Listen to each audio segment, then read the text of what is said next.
Hello my dear friends, welcome back. আপনাদের স্বাগত জানাচ্ছি।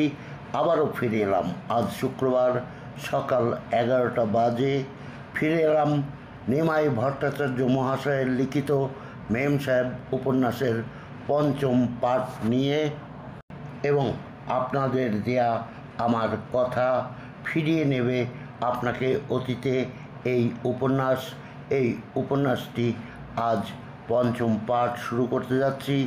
আপনাদের একটু স্মরণ করিয়ে দেই, এই লেখক কিংবা এই উপন্যাসটি সম্পর্কে আমি ইতিপূর্বেই বর্ণনা দিয়েছি প্রথম পর্বে।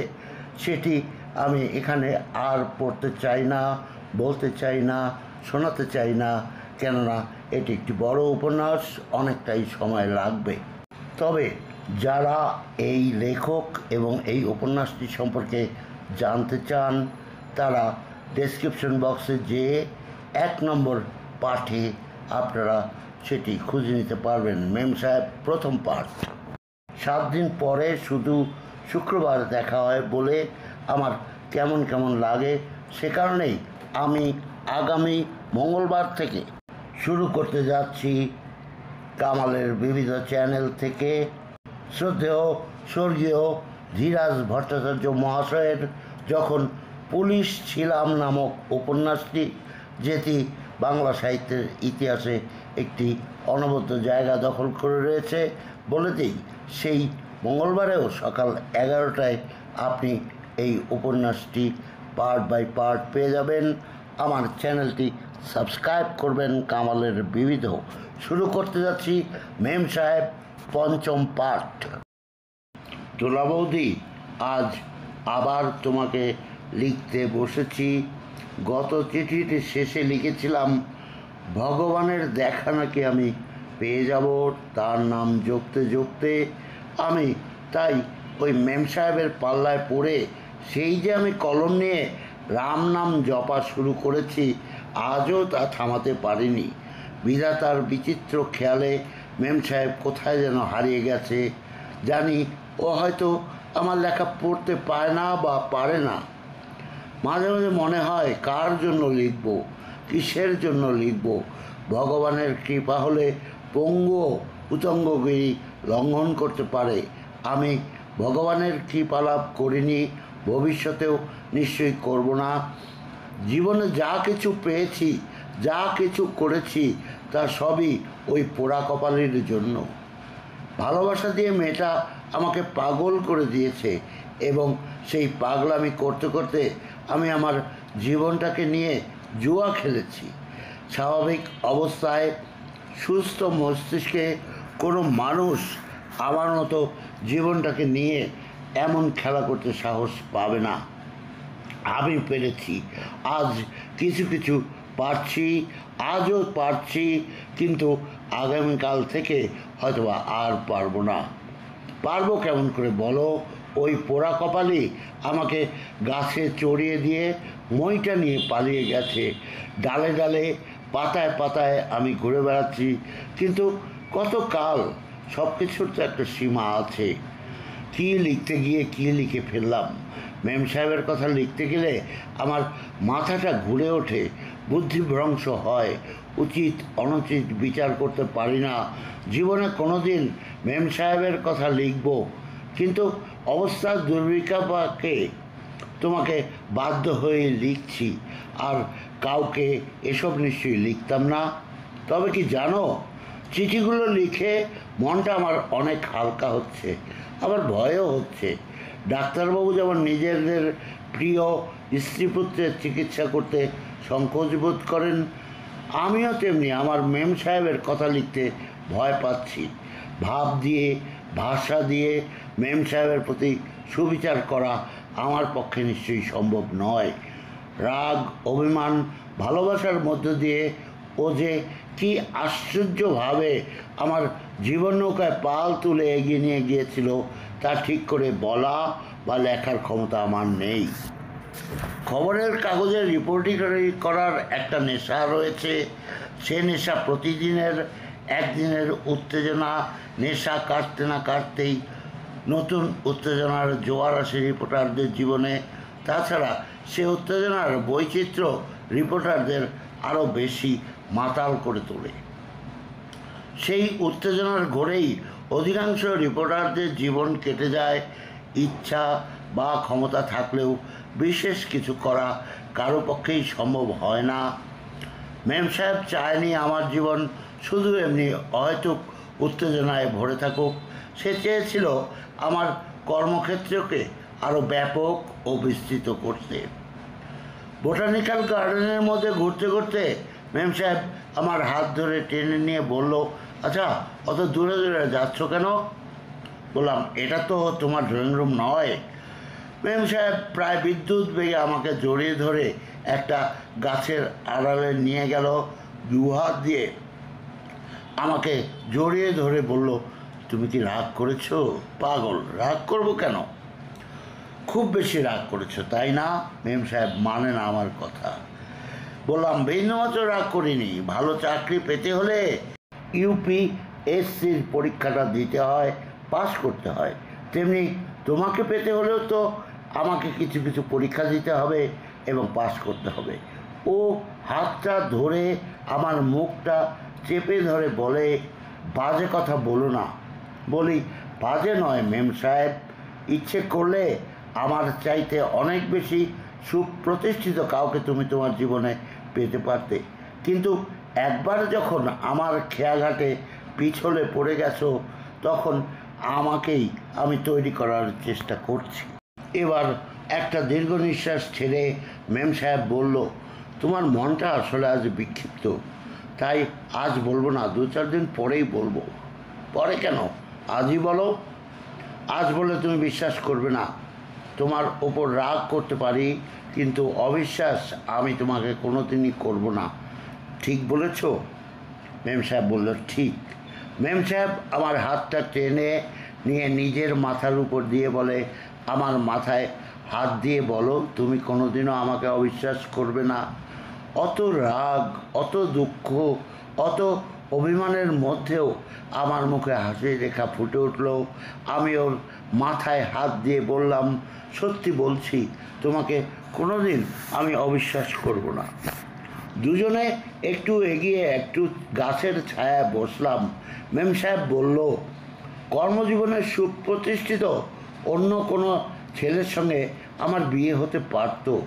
হয়তোবা সে তোমার চেয়ে ঢের ঢের বেশি রোজগার করত, কিন্তু আমার মনে হয় অতি সুপ্রতিষ্ঠিত পুরুষের হৃদয়ে স্থির প্রতিষ্ঠা পাওয়া খুবই দুর্লভ।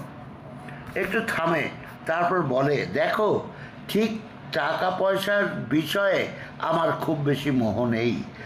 একটু সুখ স্বাচ্ছন্দ্য থাকতে ইচ্ছা করবে ঠিকই, কিন্তু তাই বলে বেশি পয়সা করি হলে মনটা নষ্ট হয়ে যায়, আমি তা চাই না।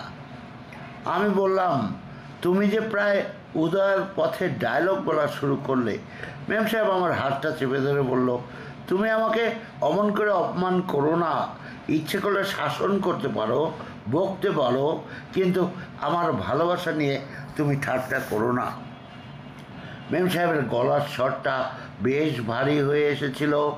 আমি বেশ বুঝলাম এর পরের ধাপেই ঝরঝর করে নেমে আসবে শ্রাবণধারা। ওর ওই চোখে জল আমি ঠিক সহ্য করতে পারবো না বলে তাড়াতাড়ি ওর গালটা টিপে দিয়ে বললাম, তুমি কি পাগল হয়েছ?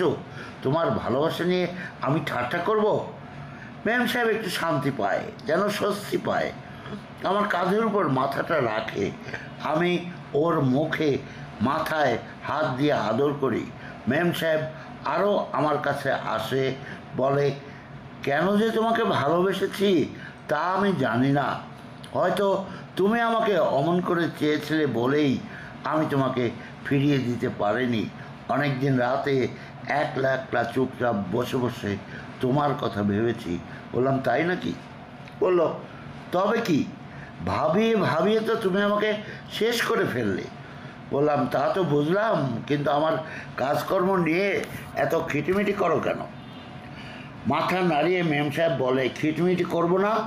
তোমার মতো ফাঁকিবাজ, আড্ডাবাজ, স্ত্রৈণ লোককে খিটখিট না করলে কাজ করানো কি সম্ভব? যার স্ত্রী নেই সে আবার স্ত্রৈণ হবে কেমন করে? মেম সাহেব কপট রাগ করে বলে, বাজে বকো না। বিয়ে না করেই যা করেছো সে আর বলার নয়। না জানি বিয়ে করলে কি করবে। জানো দোলাবৌদি, বেম সাহেব ভীষণ দুষ্টামি করত। আমি আদর করলে গলে যেত, ভালোবাসায় মুগ্ধ হতো, দুষ্টামি করলে উপভোগ করত। কিন্তু পরে আমাকে টিপ্পনি কাটার বেলায় এমন একটা ভাব দেখাতো যে ওর যেন কোনো তাগিদই নেই, প্রয়োজনও নেই, সব কিছু যেন আমার প্রয়োজন। যাই হোক, সেদিন বোটানিক্যাল গার্ডেনে বসে বসে কি বলছিল জানো? ও বলেছিল, আমি চাই তুমি অনেক অনেক বড় হও, কেউ যেন তোমাকে না বলতে পারে আমি আশায় তোমার জীবনটা নষ্ট হয়ে গেল। এই তো নিজেকে গড়ে তোলার সময়, এরপরে সংসার ধর্মে জড়িয়ে পড়লে আর কি এত অবসর পাবে না। এখন তুমি একটি মুহূর্তও নষ্ট করবে না, আমি নষ্ট করতে দেব না। আমার সমস্ত স্বপ্ন, সাধনা, শক্তি দিয়ে তোমাকে আমি বড় করবই। আমি বলি, তুমি নিজেও তো এগিয়ে যাবে, বিদেশ যেতে পারো, রিসার্চ করতে পারো। মেম সাহেব অবাক হয়ে বলে, আমি বিয়ের পর আমি কিছু করব না, চাকরি বাকরি সব ছেড়ে দেবো। বললাম, তবে কী করবে? কী আবার করব? আমি ঘর সংসার করব। তাই বলে তুমি চাকরি ছাড়বে কেন? চাকরি করলে আর ছেলে মানুষ, বাচ্চা মানুষ মানুষ করা যায় না। তাছাড়া তোমার যে অদ্ভুত কাজের তো কোনো ঠিক ঠিকানাই নেই। সুতরাং দুজনেই বাইরে বাইরে থাকলে চলবে কেন? আবার পরে বলল, সংসার, ঘর, কাজকর্ম করে তোমার কাজকর্মে একটু সাহায্য করতে চেষ্টা করব। তোমার মতো আমি একজন জার্নালিস্ট না হতে পারি, অন্তত তোমার সেক্রেটারি তো হতে পারবো। এমনি করে একদিন অকস্মাৎ পিছনে ফিরে দেখি আমার কর্মজীবনে একটা বিশাল পরিবর্তন এসে গেছে। দৈনন্দিন রিপোর্ট করা ছাড়াও নিত্য নতুন লেখার কাজে বেশ ব্যস্ত হয়ে পড়লাম। ক্লিপিং করা, ফাইল করা, লাইব্রেরিতে গিয়ে নোটস নেওয়া, বইপত্র পড়া, তারপর লেখা এবং সে লেখা ছাপাবার ব্যবস্থা করা নিয়ে সারাদিন বেশ ব্যস্ততার মধ্যেই কেটে যায়। রোজ রোজ আমি আর মেম সাহেবের সাথে দেখা করার সুযোগটা যেন হারিয়ে ফেলার পথে। এরই মাঝে উত্তরবঙ্গে সর্বনাশা বন্যা দেখা দিল। ঘর বাড়ি, রেল লাইন একেবারে ভেসে গেল। চারিদিকে জমি জমা সব ডুবে গেল। হাজার হাজার লক্ষ লক্ষ লোক হাহাকার করে উঠল। নিউজ এডিটর সাহেবের নির্দেশে আমাকে ছুটতে হলো সেই বিধ্বংসী বন্যার রিপোর্ট করতে। মেম সাহেবের কলেজে টেলিফোন করে খবরটা দিলাম। স্টেশনে এসে আমার হাতে নির্মাল্য দিয়ে বলেছিল, কালীঘাটের মায়ের নির্মাল্য কাজে রেখো, কোনো বিপদ হবে না। শুধু নির্মাল্য দিয়েই সে শান্তি পায়নি, বিস্কুট, জ্যাম, জেলির একটা বিরাট প্যাকেট দিয়ে বলেছিল, ফ্লাড এরিয়ায় নিশ্চয়ই খাওয়া দাওয়ার অসুবিধা হবে, এগুলি রেখে দিও।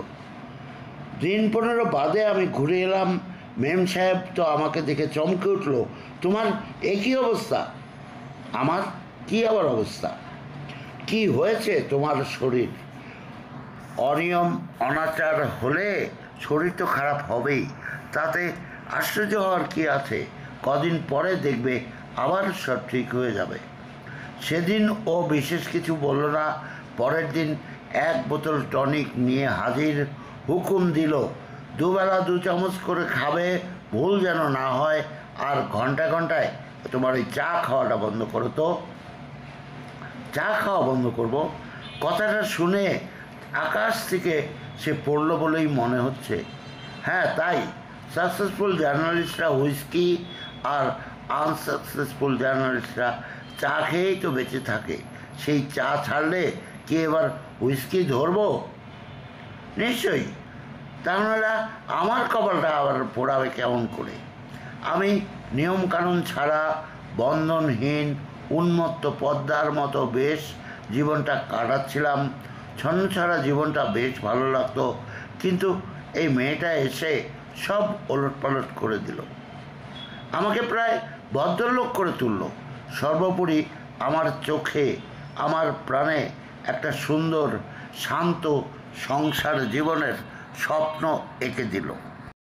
এদিকে বহু জনকে দীর্ঘদিন তৈলমর্দন করেও কলকাতার কোনো পত্রপত্রিকায় যখন কোনো চাকরি জোটাতে পারলাম না, তখন ওই এক্সপ্রেস আর কনিক্যালের ওই সামান্য অস্থায়ী কাজটা বড় ভালো লাগছিল। কিন্তু গতকাল মেম সাহেবকে নিয়ে আমার জীবনের ভবিষ্যৎ সম্পর্কে কোনো অনিশ্চয়তা তো ছিল না। কর্মজীবনে যে অনিশ্চয়তা আমাকে এবার ধীরে ধীরে উদ্বিগ্ন করতে লাগলো। দৈনন্দিন রিপোর্টিং ছাড়াও প্রবন্ধ, ফিচার ইত্যাদি লেখা ঠিকই চলছিল। কখনো এ কাগজে কখনো সে কাগজে এসব লেখা ছাপা হচ্ছিল। কোনো লেখা অমনোনীতও হচ্ছিল। মাঝে মাঝে 10, 15, 20 টাকার মানি অর্ডার বা চেকও পাচ্ছিলাম, মন্দ লাগছিল না। কিন্তু সাংবাদিক ফেরিওয়ালা হয়ে তো জীবন কাটাতে পারি না। এই অনিশ্চয়তার মধ্যে মেম সাহেবকে টেনে আনতেও পারছি না। তাছাড়া আমাকে পাশ কাটিয়ে আমার পরিচিত অনেক নতুন ছেলে ছোকরার দল অলি গলি দিয়ে কর্মজীবনের রোড ধরে চলে আসছিল। নিজেকে বড়ই অপদার্থ, অকর্মণ্য মনে হচ্ছিল। মেম সাহেবকে আমি কিছু বলতাম না। নিজের মনে মনে অনেক কথাই চিন্তা করতাম। একবার ভাবলাম চুলোয় যাক এই ঘোড়ার ডিমের জার্নালিজম। যদি খেতে পড়তে না পেলাম তবে আর জার্নালিজমের শখ কেন? দুর্বল মুহূর্তে অন্য চাকরি বাকরি নেবার কথাও ভাবলাম, কিন্তু পরের মুহূর্তেই নিজের মনকে শাসন করেছি। বুঝিয়েছি না, তা হয় না। এত বড় পরাজয় আমি মেনে নিতে পারবো না। যৌবনের যদি কর্মজীবনের এত বড় পরাজয় মেনে নেই, তবে ভবিষ্যতে কি করব, কি নিয়ে লড়ব? আবার ভেবেছি কলকাতা ছেড়ে পালিয়ে যাই, দিল্লি, বোম্বে বা লন্ডন চলে যাই। কিন্তু পালিয়ে যাওয়া বললেই তো আর পালিয়ে যাওয়া যায় না। বিলেতে যেতে অনেক টাকার প্রয়োজন, সে টাকা আমার কাছে ছিল না। তাছাড়া বিলেতে গিয়েই বা কী করতাম? বিলেতে গিয়ে কেরানিগাড়ি বা বাস কন্ডাক্টর হয়ে অ্যান্টনি সাহেব হওয়ার শখ কোনোদিনই আমার ছিল না। কয়েকটা দেশি কাগজের কাজ নিয়ে বিলেতে যাওয়ার বেশ একটা পরিকল্পনা অনেক দিন মনের মধ্যে উকি দিয়েছিল, কিন্তু তার জন্য দেশের মধ্যে অনেক ঘোরাঘুরির প্রয়োজন ছিল। আমার পক্ষে সেটিও সম্ভব হয়নি। রাসবিহারী এভিনিউ পোস্ট অফিসে মেম সাহেবের কিছু টাকা ছিল আমার কল্যাণে, ইতিমধ্যেই তাতে দু একবার হাতও পড়েছিল। সুতরাং ওদিকে হাত বাড়াবার কথা আর ভাবতে পারলাম না। দু একবার অত্যন্ত আজেবাজে চিন্তাও মাথায় এসেছে। ভেবেছি মেম সাহেবকে কিছু না জানিয়ে অকস্মাৎ একদিন যেখানেই হোক উধাও হয়ে যায়। যৌবনে প্রাণবন্ত সব ছেলেমেয়েরাই প্রেমে পড়ে। কতজন সে প্রেম আঁকড়ে ধরে থাকে বলতে পারো? আমি না হয় পারলাম না, কি হয়েছে তাতে? মেম সাহেব 2-4 দিন কান্নাকাটি করবে, 2-1 বেলা হয়তো বা উপবাস রইবে, কেউ হয়তো বা কয়েকদিন উপহাস করবে, কেউ হয়তো বা কিছু অপ্রিয় মন্তব্য করবে, কিন্তু তারপর সব কিছু ঠিক হয়ে যাবে। ডেভেলপমেন্ট ডিপার্টমেন্টের আমেরিকা ফেরত ভিসারি এক্সপার্ট সুবোধবাবু নিশ্চয়ই মেম সাহেবকে অপছন্দ করবেন না। তারপর শুভক্ষণে পুরো সাজ্জাদ হোসেনের সানাই বেজে উঠবে। সুবোধবাবু জামাই বেশে হাজির হবেন। কিছু পরে মেম সাহেব বধূ বেশে কলতলায় সুবোধকে মালা পরাবে। পুরোহিত মন্ত্র পড়ে সম্পত্তি ট্রান্সফার পাকাপাকি করবে। তারপর বাসর, একটু হাসি, একটু ঠাট্টা, একটু তামাশা, লোকচক্ষুর আড়ালে হয়তোবা একটু স্পর্শ, একটু অনুভূতি, দেহ মনে হয়তোবা একটু বিদ্যুৎ প্রবাহ। আমার মাথাটা একটু ঝিমঝিম করলো, তারপর সামলে নিলাম। পরের দিনটার জন্য খুব বেশি চিন্তা হয় না, কিন্তু তারপরের দিন ফুলসজ্জার কথা ভাবতে গিয়েই মাথাটা হঠাৎ ঘুরে উঠল। রজনীগন্ধা দিয়ে সাজানো ওই ফোম রাবারের সজ্জায় মেম সাহেব একচ্ছত্র অধিপতি রূপে সুবোধ, ধীরে ধীরে তিলে তিলে যে মুকুল 25-24 বসন্তে পল্লবিত হয়ে আমার মানস প্রতিমা মেম সাহেব হয়ে উঠেছে, যার মনের কথা, দেহের উত্তাপ বুকের স্পন্দন শুধু আমি জেনেছি, পেয়েছি, অনুভব করেছি। সেই মেম সাহেবের সঙ্গে সুবোধের স্পর্শ অসম্ভব। তাছাড়া যে মেম সাহেব তার জীবনের সর্বস্ব দিয়ে নৈবেদ্য সাজিয়ে আমাকে সুখী সার্থক করে চেয়েছে, তাকে এভাবে বঞ্চিত করে পালিয়ে যাব? না না না, তা হয় না। তবে তবে কি করব তা ভেবে কোনো কুল কিনারা পাচ্ছিলাম না। মনে মনে অবশ্য ঠিক করেছিলাম কলকাতায় আর বেশি দিন থাকবো না।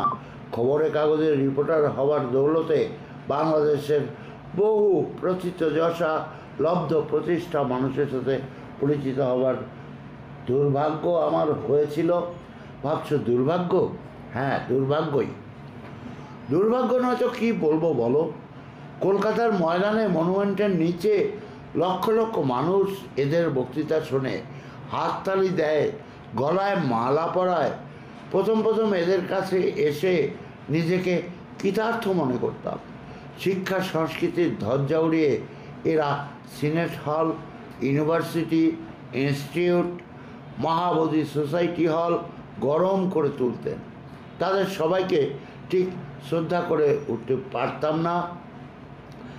3.5 কোটি বাঙালি নারী, পুরুষ, শিশুর দল যাদের মুখ চেয়ে বসে আছে, যাদের বক্তৃতা আমরা নিত্যদিনের খবরের কাগজের পাতায় ছাপছি, তাদের স্বরূপটা প্রকাশ হওয়ায় আমি যে কি দুঃখ, কি আঘাত পেয়েছিলাম, সেটি আমি তোমার কাছে ভাষায় প্রকাশ করতে পারবো না।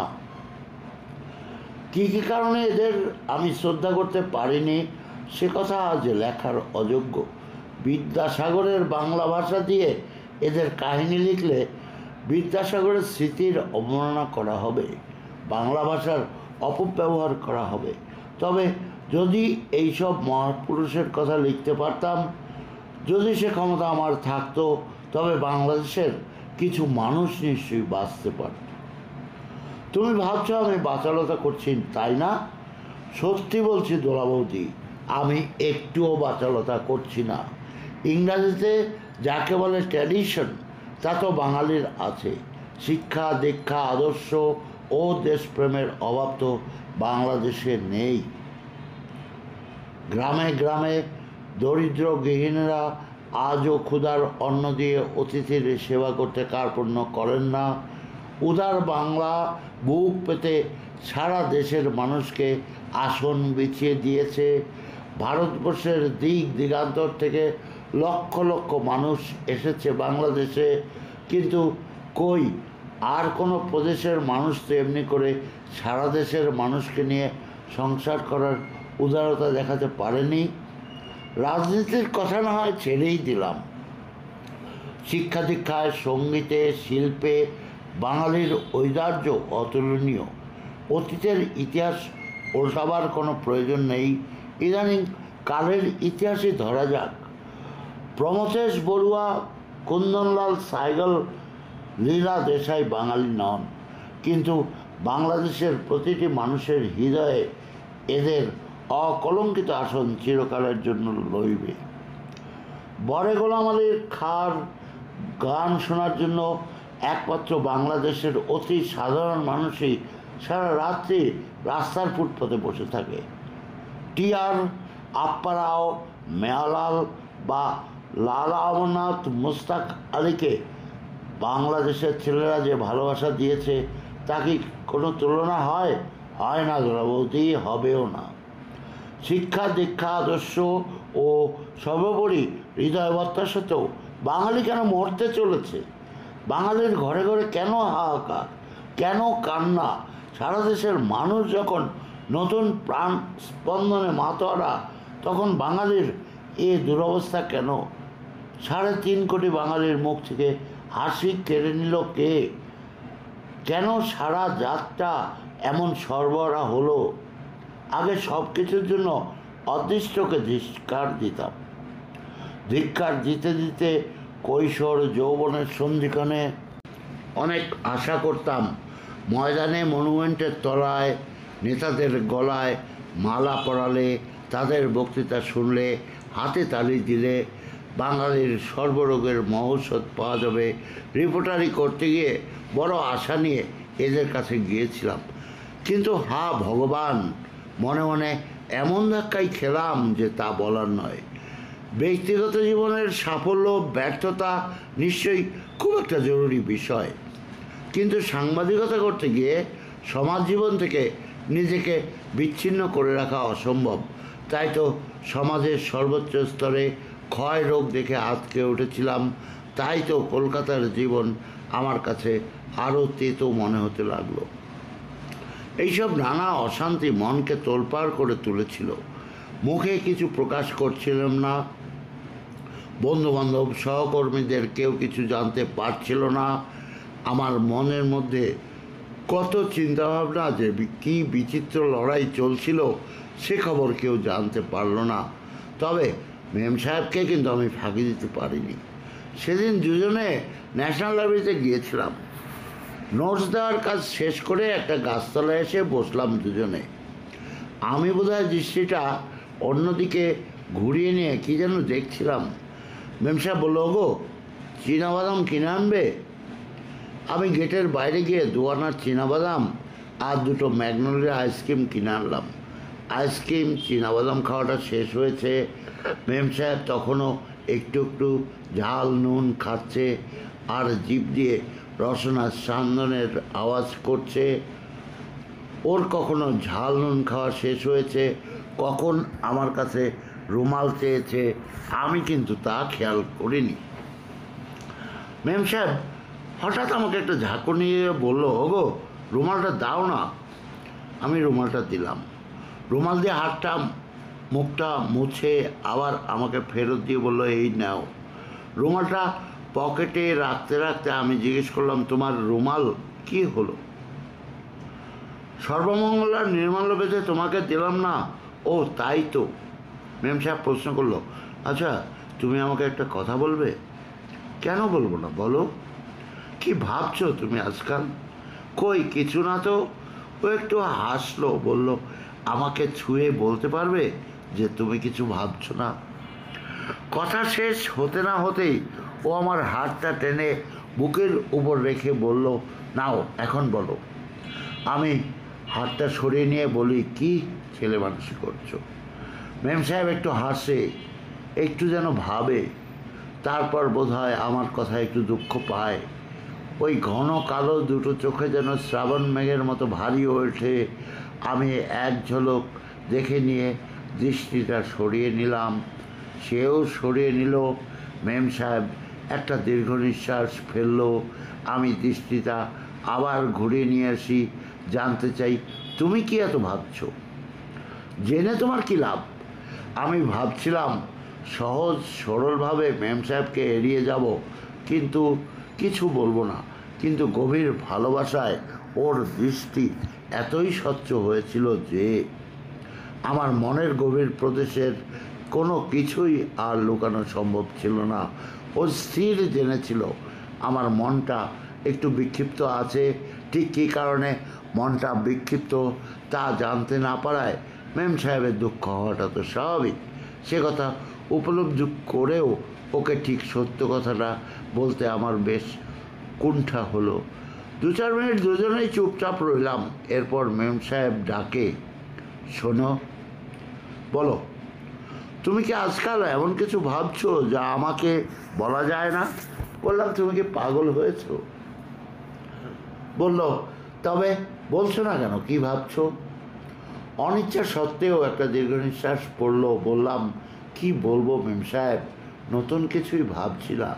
ভাবছি নিজের কর্মজীবনের কথা, আর কতকাল এমনি অনিশ্চয়তার মধ্যে থাকবো সেটিই শুধু ভাবছি। মেম সাহেব উড়িয়ে দিল আমার কথাটা, বলল, তা তো ভাবার কি আছে? কেউ একটু আগে আর কেউ একটু পরে জীবনে দাঁড়ায়। তুমি না হয় 2 বছর পরেই জীবনে দাঁড়াবে, তাতে কী ক্ষতি হলো? বললাম, ভাববো না? হকারের মতো ফ্রি করে রোজগার করতে আর ভালো লাগে না, হাজার হোক বয়স তো হচ্ছে। মেম সাহেব তাড়াতাড়ি আমাকে কাছে টেনে নেয়, 2 হাত দিয়ে আমার মুখটা তুলে ধরে, ছি ছি, তুমি নিজেকে এত ছোট ভাবছো কেন? বললাম, ছোট ভাবতাম না, তবুও যদি ভদ্রলোকের মতো একটু রোজগার করতে পারতাম। বললো, তোমার কি টাকার দরকার? আরে না না, টাকার আবার কি দরকার, আমাকে বলো। সে বলল, আমি তো আর মরে যাইনি। মেম সাহেব বড়ই উতলা হলো আমার কথায়, জানতে চাইলো, আচ্ছা বলো, আর কি ভাবছো? মেম সাহেবের দিকে তাকালাম, বললাম, বলবো? ও বলল, নিশ্চয়ই। বললাম, ভাবছি আমার এই অনিশ্চয়তার জীবনে তোমাকে কেন টেনে আনলাম।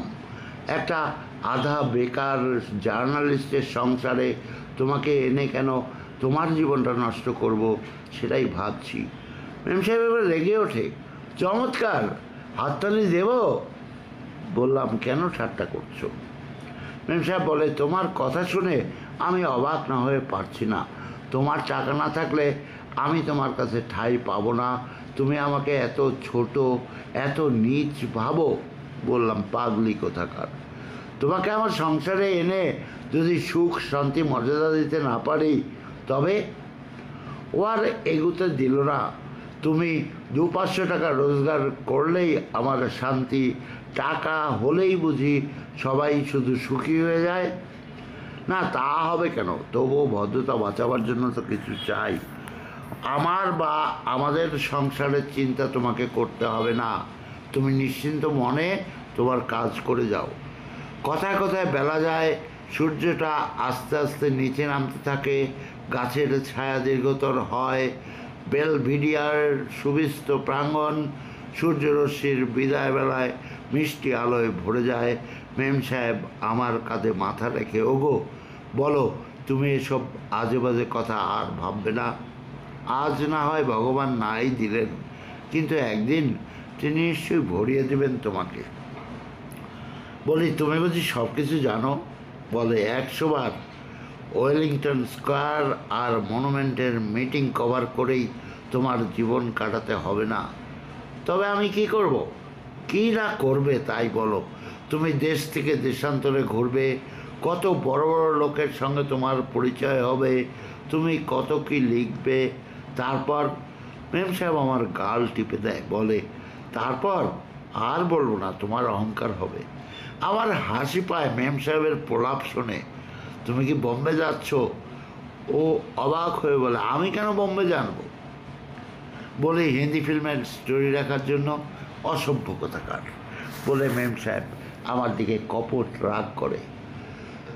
সেদিন আমি শুধু মোটামুটি একটা ভালো চাকরির স্বপ্ন দেখতাম, আর ভাবতাম অফিস থেকে আমাকে একটা টেলিফোন দেবে, আমি অফিসের গাড়ি করে রাইটার্স বিল্ডিং, লালবাজারে যাব, পলিটিক্যাল পার্টিগুলোর অফিসে ঘুরে বেড়াবো, চিফ মিনিস্টারের সাথে দার্জিলিং যাব, রাইটার্স বিল্ডিংয়ের ডেপুটি সেক্রেটারিরা আমাকে উইশ করবেন, পুলিশ কমিশনার ভিড়ের মধ্যেও আমাকে চিনতে পারবেন, শ্যামপুকুর থানার ওসি আমাকে কাটলেট খাওয়াবেন।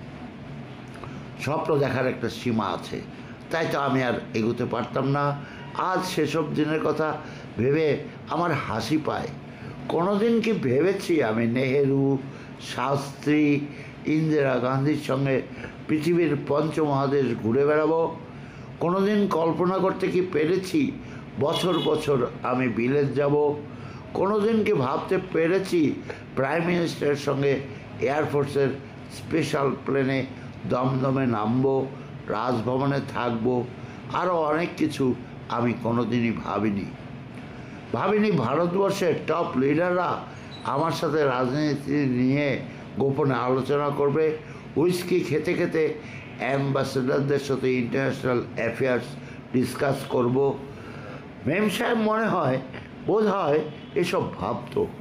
কোথা থেকে কেমন করে এসব ভাবনার সাহস যে সে পেত সেটি আমি জানি না। তবে আমার কর্মজীবনের কৃষ্ণপক্ষেও সে আশা সে হারায়নি। তাই তো যতবার আমি নিরাশায় ভেঙে পড়েছি, ততবার আমি পরাজয় মেনে নিয়ে জীবন পথ পাল্টাতে চেয়েছি, ও ততবার আমাকে তুলে ধরেছে, আশা দিয়েছে, ভরসা দিয়েছে, ভালোবাসা দিয়েছে, কখনো কখনো আবার শাসনও করেছে। সবই বুঝি মেম সাহেব, কিন্তু এই কলকাতার পরিচিত মানুষের দ্বারে দ্বারে আর কৃপা প্রার্থী হয়ে ঘুরে বেড়াতে পারছি না। মেম সাহেব স্পষ্ট করে বলল, কলকাতাতেই যে তোমার থাকতে হবে এমন কি কোনো কথা আছে? যেখানে তুমি গিয়ে কাজ করে শান্তি পাবে সেখানেই যাও। একমাত্র চুপ করে ও আবার বলল, আমি তো তোমাকে আমার আঁচলের মধ্যে থাকতে বলি না। মেম সাহেব জীবনে একটা লক্ষ্য স্থির করেছিল। সে লক্ষ্য ছিল আমার কল্যাণ, আমার প্রতিষ্ঠা, আর চেয়েছিল প্রাণ ভরে ভালোবাসতে, ভালোবাসা পেতে। মধ্যবিত্ত সংসারের কুমারী যুবতীর পক্ষে এমন অদ্ভুত লক্ষ্য স্থির করে এগিয়ে যাওয়া সহজতর বিষয় নয়। মেম সাহেবের পক্ষেও সহজ হয়নি। বাধা এসেছে, বিপত্তি এসেছে প্রলোভন। এই তো সুবোধবাবু আমেরিকা থেকে ফেরার পর যখন ইঙ্গিত করলেন মেম সাহেবকে তার বেশ পছন্দ, তখন বাড়ির অনেকেই অনেক দূর এগিয়ে গিয়েছিলেন। মেম সাহেব কী বলেছিল জানো? বলেছিল, মেজদি, মাকে একটু বুঝিয়ে বলিস, রেডিমেড জামা কাপড় দেখতে শুধু চকচকি করে, কিন্তু বেশি দিন টেকে না। তা চাইতে সিট কিনে মাপ মতো নিজের হাতে তৈরি করা জিনিস অনেক ভালো হয়, অনেক বেশি সুন্দর হয়। মেজদিদি কিন্তু মেম সাহেবের ইঙ্গিতটা বুঝেছিল। তবে আমার সঙ্গে ঘুরে ফিরে বেড়ানো নিয়ে মেম সাহেবের আত্মীয় মহলেও গুঞ্জন উঠেছিল। অপ্রিয় অসংযত আলোচনা হতো মাঝে মধ্যেই। সেসব গ্রাহ্যই করতো না। দেখো খোকনদা, আমি কচি মেয়ে নই, একটু একটু বুদ্ধিশুদ্ধি আমারও হয়েছে, কিছু কিছু ভালো মন্দ আমি কিন্তু বুঝতে শিখেছি। সব মিলিয়ে কলকাতার আকাশটা বেশ মেঘাচ্ছন্ন হয়ে উঠল। মেম সাহেবও ধীরে ধীরে উপলব্ধি করলো আর বেশি দিন কলকাতায় থাকলে দুজনের মাথাটা খারাপ হয়ে যাবে। ওগো সত্যি, এবার তুমি দূরে কোথাও যাওয়ার ব্যবস্থা করো। আশেপাশের কতগুলো অপদার্থ মানুষের ভালোবাসার ঠেলায় আমার প্রাণটা বেরিয়ে যাচ্ছে। তুমি আমাকে ছেড়ে থাকতে পারবে মেম সাহেব? বলল, পারবো। তবে যখন যেদিন দুজনে মিলবো সেদিন তো আর কেউ কাউকে বিরক্ত করতে পারবে না। আত্মীয় বন্ধুর দল কেউ জানতে পারলেন না। ধীরে ধীরে আমি দিল্লি যাওয়ার উদ্যোগ আয়োজন শুরু করলাম। গোপনে গোপনে কিছু কাগজপত্রের অফিসে গিয়ে আলোচনাও করলাম। শেষে একদিন অকস্মাৎ এক প্রত্যাশিত মহল থেকে একজন নগণ্য সাপ্তাহিকের সম্পাদক বললেন, দিল্লিতে আমার একজন করেসপন্ডেন্ট দরকার। তবে এখন তো 100 টাকার বেশি যেতে পারবো না। কুছ পড়া নেই, 100 টাকায় যথেষ্ট। কথা দিলাম, ঠিক আছে, আমি যাব। তো কবে থেকে কাজ শুরু করবেন? আপনি যেদিন বলবেন। As early as you can go, বললেন তিনি। মেম সাহেব পরের শনিবার ভোরবেলায় আমাকে নিয়ে গিয়ে কালীঘাটে পূজা দিল, প্রসাদ দিল, নির্মাল্য দিল। এই নির্মাল্যটা সবসময় তোমার কাছে রেখো, বলল।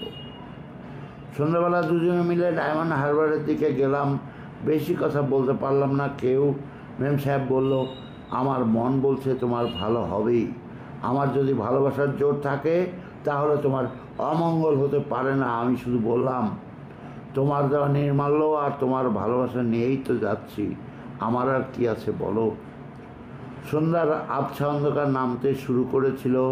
আমি উঠি দাঁড়ে বললাম, চলো এবার যাই। ও উঠল না, বসেই রইল। বলল, শোনো। বললাম, বলো। কাছে এসে কানে কানে বলল। কানে কানে কি বলল জানো দোলা বৌদি? ও আমার কানে কানে বলল, আমাকে একটু জড়িয়ে ধরে আদর করবে। আবছা অন্ধকার আরও একটু ঘন হলো। আমি দুহাত দিয়ে মেম সাহেবকে টেনে নিলাম বুকের ভেতর। সমস্ত অন্তর দিয়ে, সমস্ত মন প্রাণ দিয়ে অনেক আদর করলাম। তারপর মাথায় আঁচল দিয়ে ও আমাকে প্রণাম করলো। আশীর্বাদ করো, আমি যেন তোমাকে সুখী করতে পারি। যুধিষ্ঠিরের রাজত্ব রৌদ্রপীকে পণ রেখে পাশা খেলেছিল, আমার রাজত্ব ছিল না। তাই নিজের জীবন আর মেম সাহেবের ভালোবাসা পণ রেখে আমি কর্মজীবনের পাশা খেলতে যুধিষ্ঠিরের স্মৃতি বিজড়িত অতীতের ইন্দ্রপ্রস্থ বর্তমানে দিল্লিতে এলাম। বাঙালিরা ঘর ছেড়ে বেরোতে চায় না, ছেলেরা বাইরে যেতে চায় না বলে একদল পেশাদার অন্ধ রাজনীতিবিদ অভিযোগ করেন। এই অভিযোগটি সবৈব মিথ্যা।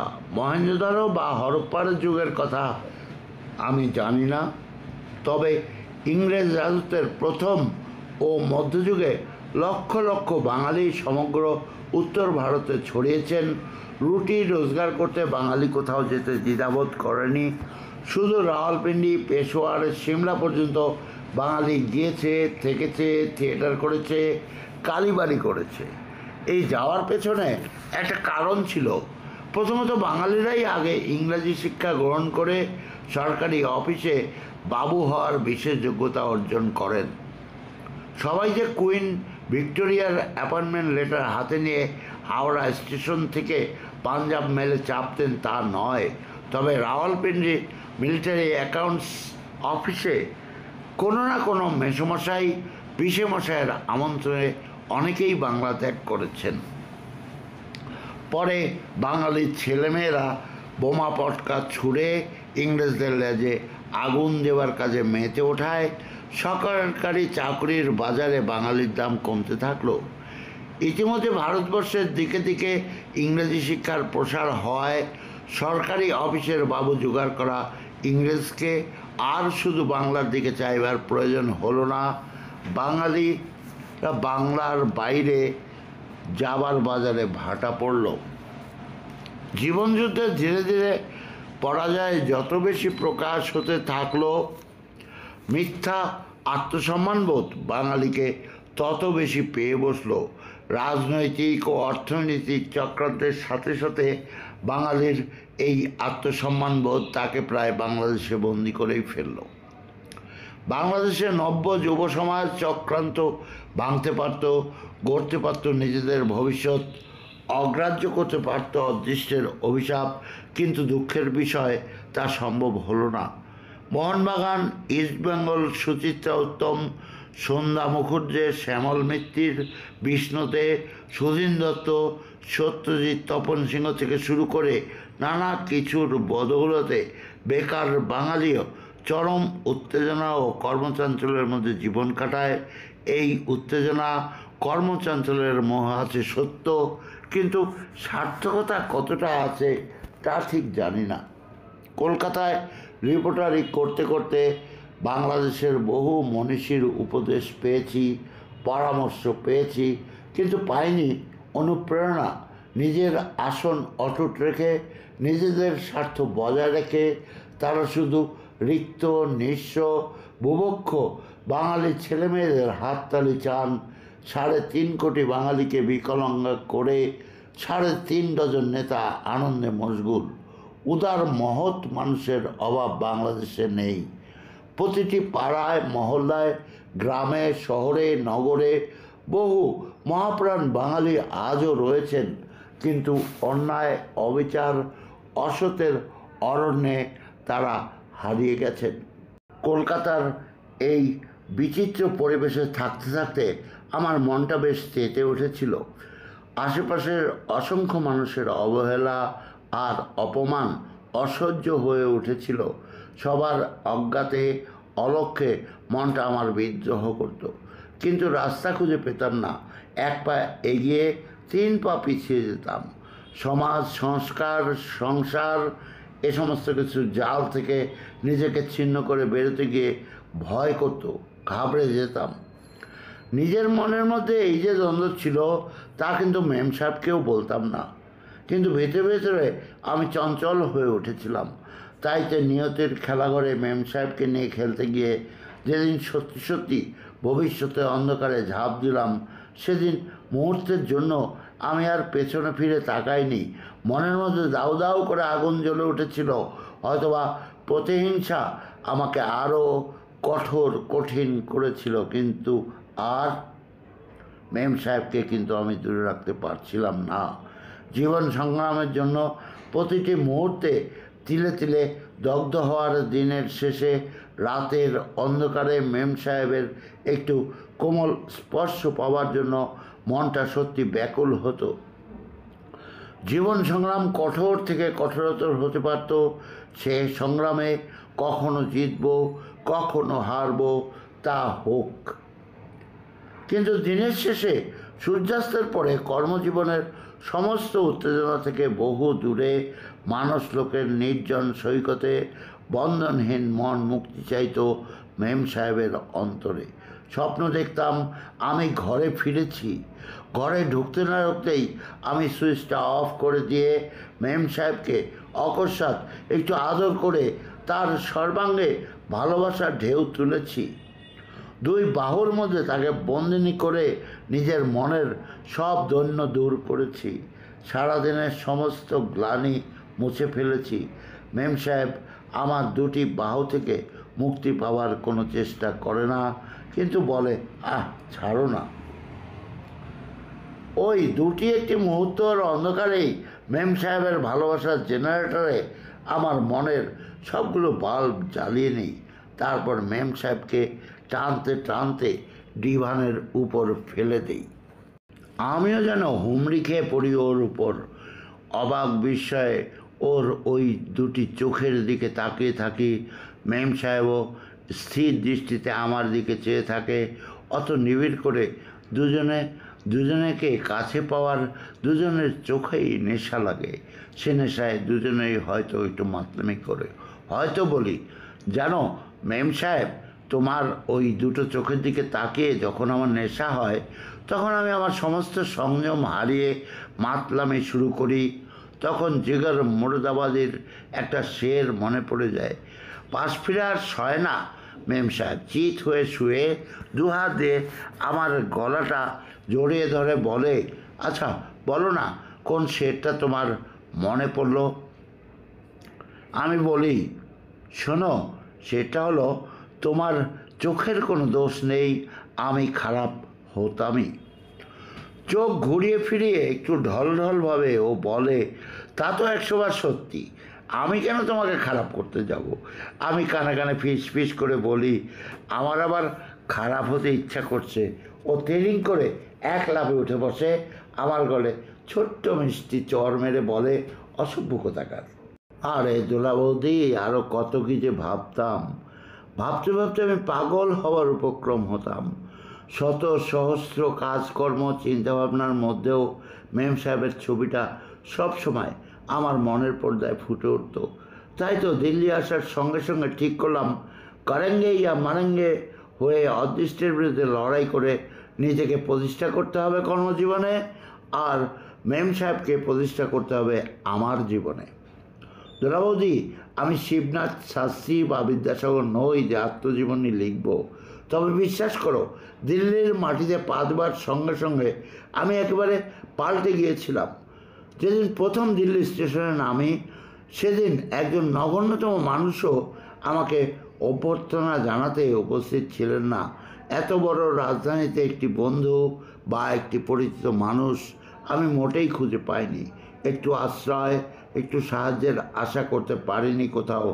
দিল্লির প্রচণ্ড গ্রীষ্মে ও শীতে নিঃসঙ্গ রিক্ত হয়ে আমি যে কিভাবে ঘুরে বেরিয়েছি তা লিখতে গেলে গা শিউরে ওঠে। তবুও আমি কিন্তু মাথা নিচু করিনি। 1 বছরের মধ্যে আমি রাতকে দিন করে ফেললাম। শুধু মনের জোর আর নিষ্ঠা দিয়ে অদৃষ্টের মোড় ঘুরিয়ে দিলাম। পার্লামেন্ট হাউস বা সাউথ ব্লকের এক্সটার্নাল অ্যাফেয়ার্স মিনিস্ট্রি থেকে বেরুবার মুখে দেখা হলে স্বয়ং প্রাইম মিনিস্টার আমাকে বলতেন, হ্যালো, হাউ আর ইউ? আমি বলতাম, ফাইন স্যার, থ্যাংক ইউ। তুমি ভাবছো আমি হয়তো বা গুল মারছি, কিন্তু সত্যি বলছি, এমনটি হতো। একদিন আমার সেই অতীতের অখ্যাত উইকলির একটা আর্টিকেল দেখাবার জন্য তিনমূর্তি ভবনে গিয়েছিলাম। প্রাইম মিনিস্টার আর্টিকেলটা মনোযোগ দিয়ে পড়লেন, এরপর মুখ তুললেন এবং আমাকে জিজ্ঞেস করলেন, are you new to Delhi? Yes sir. তুমি কবে এসেছো? এই তো স্যার, মাস 4। তারপর যখন শুনলেন আমি ওই অখ্যাত উইকলির 100 টাকার চাকরি নিয়ে দিল্লি এসেছি, তখন প্রশ্ন করলেন, are you telling lie? No sir. এই মাইনাতে দিল্লিতে টিকতে পারবে? Suddenly sir. শেষে প্রাইম মিনিস্টার বলেছেন, good luck to you, see me from time to time. দেখতে দেখতে কত অসংখ্য মানুষের সাথে পরিচয় হলো, ঘনিষ্ঠতা হলো, কত মানুষের ভালোবাসা পেলাম, কত অফিসার, কত এমপি, কত মিনিস্টারের সাথে আমার পরিচয় হলো। নিত্য নতুন নিউজ পেতে শুরু করলাম, উইকলি থেকে ডেইলিতে চাকরি পেয়ে গেলাম। আমার দিল্লি আসার মাসখানেকের মধ্যেই মেম সাহেব একবার দিল্লি আসতে চেয়েছিল। আমি বলেছিলাম না, এখন নয়। বলেছিলাম একটি মুহূর্ত নষ্ট করা এখন ঠিক হবে না, আমাকে একটু দাঁড়াতে দাও, একটু নিঃশ্বাস ফেলার অবকাশ দাও, তারপর এসো। ভাবতে পারো মুহূর্তের জন্য যে মেম সাহেবের স্পর্শ পাওয়ার আশায় প্রায় আমি কাঙালের মতো ঘুরেছি, সেই মেম সাহেবকে আমি দিল্লি আসতে দেইনি। মেম সাহেব কিন্তু রাগ করেনি, ও উপলব্ধি করেছিল আমার কথা, চিঠি লিখেছিল। ওগো, কি আশ্চর্যজনকভাবে তুমি আমার জীবনে এলে, সে কথা ভাবলেও অবাক লাগে। কলেজ ইউনিভার্সিটির জীবনে, সোশিয়োলজি ইউনিয়ন বা রবীন্দ্র জয়ন্তী, বসন্ত উৎসবে কত ছেলের সঙ্গে আলাপ পরিচয় হয়েছে। কাউকে ভালো লেগেছে, কাউকে ভালো লাগেনি। দু একজন হয়তোবা আমাকে নিয়ে স্বপ্নও দেখেছে। আশুতোষ বিল্ডিংয়ের কোনায় ঘরে গান বাজনার রিহার্সাল নিয়ে বাড়ি ফেরার পথে মদন চৌধুরী হঠাৎ আমার ডান হাত চেপে ধরে ভালোবাসা জানিয়েছে, বিয়ে করতেও চেয়েছে। তালতলার মোড়ের সেই যে ভাব তোলা দেশপ্রেমিক, তিনিও একদিন আত্মনিবেদন করেছিলেন আমাকে। মুহূর্তের জন্য চমকে যাই, কিন্তু থমকে দাঁড়ায়নি। তারপর যেদিন তুমি আমার জীবনে এলেও, সেদিন কে যেন আমার সবগুলো শক্তি কেড়ে নিল। কে যেন কানে কানে ফিস ফিস করে বলল, এই সেই। তুমি তো জানো আমি আর কোনোদিন কোনো দিকে তাকাইনি, শুধু তোমার মুখের দিকে চেয়ে আছি। তোমাকে আমার জীবন দেবতার আসরে বসিয়ে পুজো করেছি, নিজের সর্বস্ব কিছু দিয়ে তোমাকে অঞ্জলি দিয়েছি, মন্ত্র পড়ে যজ্ঞ করে সর্বসমক্ষে। আমাদের বিয়ে হয়তো বা আজও হয়নি, কিন্তু আমি জানি তুমি আমার স্বামী, তুমি আমার ভবিষ্যৎ সন্তানের পিতা।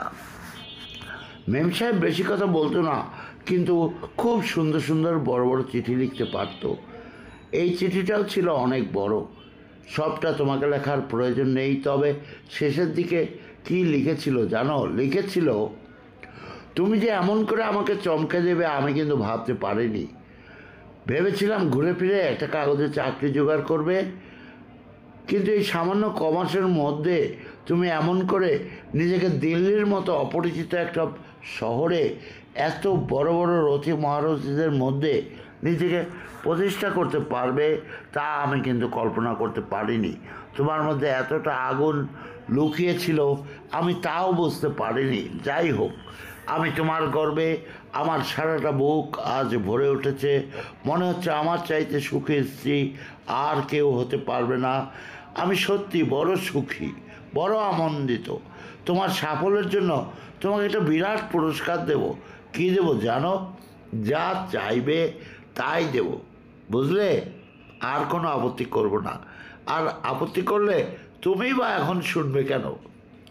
দুলাবৌদি, তুমি কি কল্পনা করতে পারো মেম সাহেবের ওই চিঠিটা পড়ে আমার কি প্রতিক্রিয়া হলো?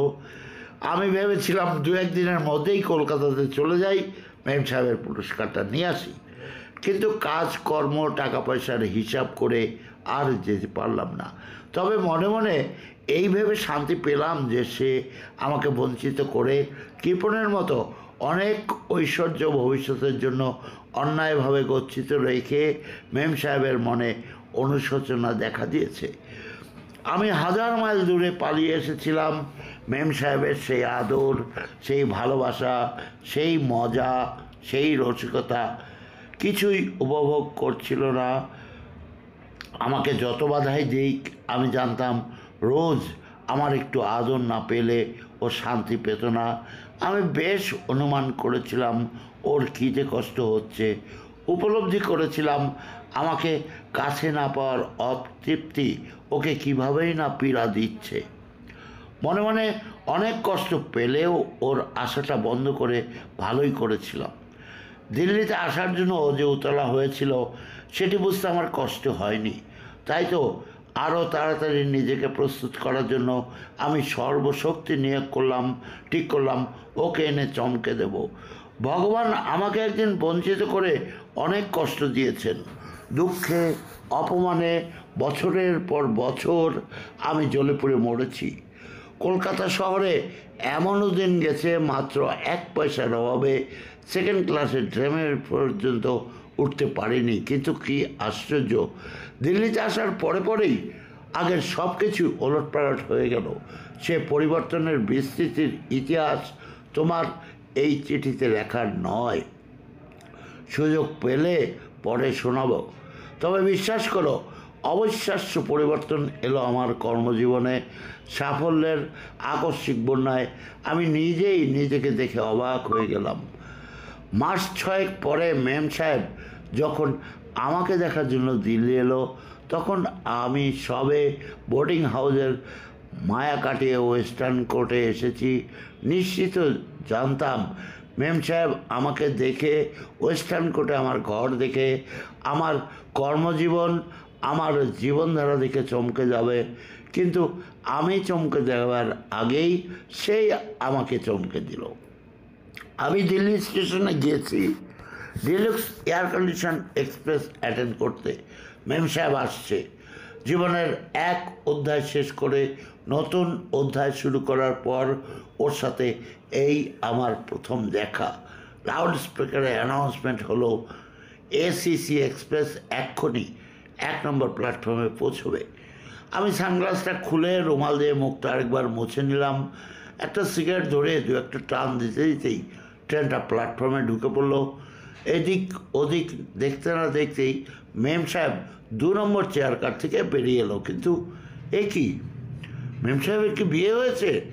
এত সাজসুজ, এত গহনা, মাথায় কাপড়, কপালে অত বড় সিঁদুর। মেম সাহেবকে কোনোদিন এত সাজগোজ করতে দেখিনি। গহনা শুধু ডান হাতে একটা কঙ্কন, বাস, আর কিছু না। গলার হার না, তাও না। কোনো এক বন্ধুর বিপদে সাহায্য করার জন্য গলায় হার দিয়েছেন। তাছাড়া মাথার কাপড় বা কপালে অত বড় সিঁদুরের টিপ দেখে অবাক হওয়ার চাইতে আমি ঘাবড়ে গেলাম বেশি। মুহূর্তের জন্য পায়ের নিচ থেকে যেন মাটি ছুড়ে গেল। গলাটা শুকিয়ে এলো, কপালে বিন্দু বিন্দু ঘাম দেখা দিল। দুনিয়াটা আমার ওলটপালট হয়ে গেল। প্রথমে ভাবলাম স্টেশন প্ল্যাটফর্মে ওই কয়েক হাজার লোকের সামনে ওর গালে ঠাস করে একটা চড় মারি, বলি আমাকে অপমান করার জন্য এত দূরে না এসে শুধু ইনভিটেশন লেটারটাই পাঠালেই তো পারতে। আবার বললাম না, ওসব কিছু বলবো না, কিছু করবো না। বিশেষ কথাবার্তা না বলে সোজা গিয়ে ট্যাক্সিতে চড়লাম। ট্যাক্সিতে উঠেই মেম সাহেব আমাকে প্রমাণ করলো। তারপর বাহারটা টেনে নিল নিজের ডান হাতের মধ্যে, জিজ্ঞেস করলো কেমন আছো। আমি বললাম আমার কথা ছেড়ে দাও, এখন বলো তুমি কেমন আছো? তোমার বিয়ে হয়ে গেল তো বর কেমন হলো? সর্বোপরি তুমি তাহলে দিল্লিতে এলে কেন? মেম সাহেব একেবারেই গলে গেল। সত্যি বলছি, তুমি আমাকে ক্ষমা করো। এমন হঠাৎ করেই সব কিছু হয়ে গেল যে কাউকে খবর দেওয়া পর্যন্ত হয়নি। ছেলেটি কেমন? বেশ গর্বের সাথে উত্তর এলো, ব্রিলিয়ান্ট। কোথায় থাকেন তিনি? এই তো তোমাদের এই দিল্লিতেই। আমি চমকে উঠি, এই দিল্লিতে? ও আমার গালটা একটু টিপি দিয়ে বলল, ইয়েস স্যার। তবে কি আমার বর আদি সপ্তগ্রাম বা মসলন্দপুরে থাকবে? ট্যাক্সি কর্নাট প্লেস ঘুরে জনপদে ঢুকে পড়লো। আর 1 মিনিটের মধ্যে ওয়েস্টার্ন কোর্ট এসে যাবে। জিজ্ঞেস করলাম, তো এখন কোথায় যাবে? কেন, কোথায় আবার? তোমার ওখানে। ট্যাক্সি ওয়েস্টার্ন কোর্টে ঢুকে পড়লো, থামলো। আমরা নামলাম, ভাড়া মিটিয়ে ছোট্ট সুটকেসটা হাতে নিয়ে ভিতরে ঢুকলাম। রিসিপশন থেকে চাবি নিয়ে লিফটে চড়লাম, 3 তলায় গেলাম। আমার ঘরে এলাম। মাথার কাপড় ফেলে 2 হাত দিয়ে মেম সাহেব আমাকে জড়িয়ে ধরে বলল, আহ কি শান্তি। আমার বুকটা জ্বলে উঠেছিল, কিন্তু সঙ্গে সঙ্গেই থেমে গেল। ওর স্মৃতিতে সিঁদুর না দেখে বুঝলাম এবার আমি আর স্থির থাকতে পারলাম না। দু হাত দিয়ে টেনে নিলাম বুকের ভেতর, আদর করে ভালোবাসা দিয়ে ওকে ক্ষতবিক্ষত করে দিলাম আমি। মেম সাহেব তার উন্মত্ত যৌবনের জোয়ারে আমাকে অনেক অনেক দূর ভাসিয়ে নিয়ে গেল। আমার দেহ মন ওর ভালোবাসা আবেগ উচ্ছলতার পলিমাটি মাখিয়ে দিয়ে গেল। আমার মন আরও উর্বরা হলো। এতদিন পরে দুজনে দুজনকে পেয়ে প্রায় উন্মাদ হয়ে উঠেছিলাম। কতক্ষণ যেই জোয়ারের জলে ঢুলেছিলাম তা মনে নেই, তবে সম্বিত ফিরে পেল দরজায় নক হওয়ার আওয়াজ শুনে। তাড়াতাড়ি দুজনে আলাদা হয়ে বসলাম। আমি বললাম, কৌন? ছোটো সাহ ম্যায়। ও জিজ্ঞেস করলো, কে? আমি বললাম, গজানন। উঠে গিয়ে দরজা খুলে ডাক দিলাম, এসো ভিতরে এসো। মেম সাহেবকে দেখেই গজানন দুহাত জোর করে প্রণাম করলো। নমস্তে বিবিজি। ও একটু হাসলো, বললো, নমস্তে। আমি বললাম, গজানন বিবিজিকে কেমন লাগছে? বহুত আচ্ছা ছোটো সাহেব। এক সেকেন্ড পরে আবার বলল, আমার ছোট সাহেবের বিবি সে কি কখনো খারাপ হতে পারে? আমরা দুজনেই হেসে ফেলি। মেম সাহেব বলল, গজানন বাবুজি প্রত্যেক চিঠিতে তোমার কথা লেখেন। গজানন দু হাত কষলে বলে, ছোটো সাহেব কা মেহরবানি। আমি উঠে গিয়ে গজাননের পিঠে একটা চাপড় মেরে বলি, জানো মেম সাহেব, গজানন আমার লোকাল বস, আমার গার্ডিয়ান। বিবিজি হাম ক্যা করেগা বাতাও। ছোটো সাহেব এমন বিশ্রী কাজ করে যে কোনো সময়ের ঠিক ঠিকানা নেই, তারপর কিছু সংসারী বুদ্ধিও নেই। আমি না দেখলে কে ওকে দেখবে বলো? গজানন প্রায় খুনি আসামির মতো ভয়ে ভয়ে জেরাতে জবাব দেয়। গজানন এবার মেম সাহেবকে জিজ্ঞেস করবে, বেবিজি ট্রেনে কোনো কষ্ট হয়নি তো? মেম সাহেব বললো, না না, কষ্ট হবে কেন? গজানন চট করে ঘর থেকে বেরিয়ে গিয়ে কয়েক মিনিটের মধ্যে আমাদের দুজনে ব্রেকফাস্ট নিয়ে আসে। ব্রেকফাস্টে ট্রে নামিয়ে গজানন চলে যায়। আমি যাচ্ছি স্যার, একটু পরে আসছি। গজানন চলে যাওয়ার পর আমি মেম সাহেবের কোলে শুয়ে পড়লাম। আর ও মানে আমার মেম সাহেব আমাকে ব্রেকফাস্ট খাইয়ে দিতে লাগলো। দোলা বৌদি, মেম সাহেব আর আমি সেবার অনেক কাণ্ডই করেছি। বাঙালি হয়েও প্রায় হলিউড ফিল্মে অভিনয় করেছি। শেষ পর্যন্ত অবশ্য শরৎ চাটুর্যের হিট বইয়ের মতো হয়ে গেছে।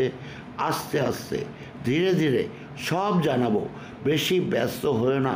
তবে জানিয়ে নেই, সেবার দিল্লিতে আসার বেলা ও যে সাজগোজটা করেছিল তাতে আমি তাকে যে সারপ্রাইজ দিতে চেয়েছিলাম সেটা সারপ্রাইজ আর থাকেনি, উল্টা আমি সারপ্রাইজ হয়ে গিয়েছিলাম। আজকে এখানেই শেষ করছি দোলা বৌদি। আবার বসবো এবং অতি শীঘ্রই বসবো। উতলা হওয়ার কিছু নেই, বেশি ব্যস্ত হয়েও না। এ চিঠি পড়তে পড়তেই তুমি আবার চিঠি পেয়ে যাবে। হ্যাঁ বন্ধুগণ, শেষ হয়ে গেল পঞ্চম পাঠ। আগামী শুক্রবার সকাল 11টায় পাবেন ষষ্ঠ পাঠ। কিন্তু এর মধ্যেই আমাদের আবারও দেখা হবে, মনে আছে নিশ্চয়ই। জানিয়েছি আপনাদের পূর্বেই, কামালের বিবিধর আগামী মঙ্গলবার শুরু হবে। ধীরাজ ভট্টাচার্য মহাশয়ের যখন পুলিশ ছিলাম উপন্যাসটি মনে আছে নিশ্চয়ই। সেই মঙ্গলবার সকাল 11টায় আবারও ফিরে আসবো আমি উপন্যাস নিয়ে। শুক্রবার দিন আসবো মেম সাহেব নিয়ে। আমার সাথে এতক্ষণ থাকলেন, আপনাদের অসংখ্য ধন্যবাদ জানিয়ে আমি রিকোয়েস্ট করছি আমার কামালের বিবিধ চ্যানেলটি অনুগ্রহপূর্বক আপনি এবং আপনার বন্ধুদের দিয়ে সাবস্ক্রাইব করিয়ে দিবেন। আপনাদের অসংখ্য ধন্যবাদ।